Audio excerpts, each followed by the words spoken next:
I know we just have a few minutes, but this is an historic period.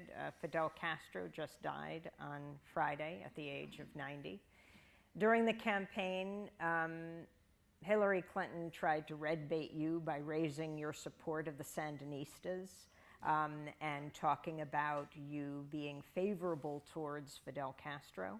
But I was wondering if you could talk about the significance of the life and legacy of Fidel Castro and talk about the U.S. in relation to Latin America today. Well, it's not just Latin America. You know, I think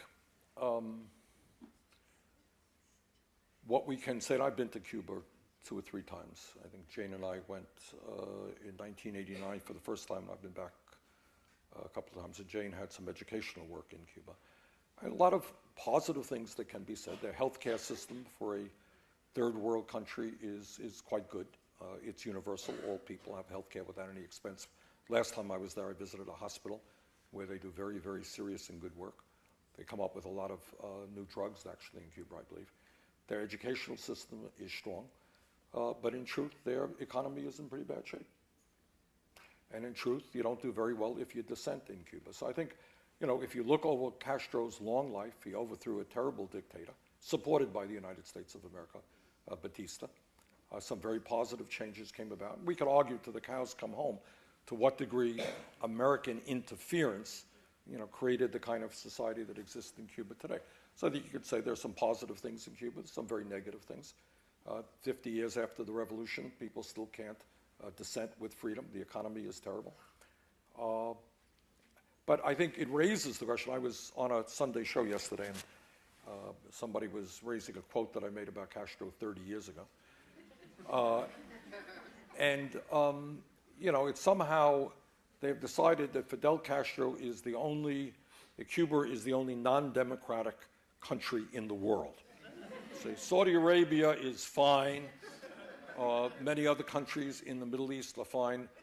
And what we need to do as a nation is really start educating the American people. You know, Amy, I'm sure, that in 1954, way back when, we overthrew a democratically elected government in Guatemala, was unleashed decades and decades and decades of horror in that country, supported terrible people in El Salvador.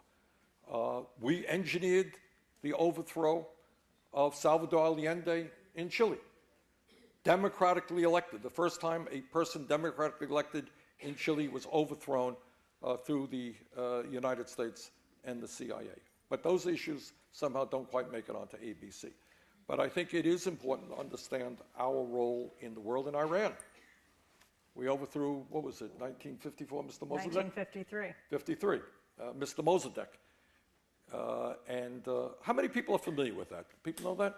Good. Not a lot of people. Certainly young people don't know that.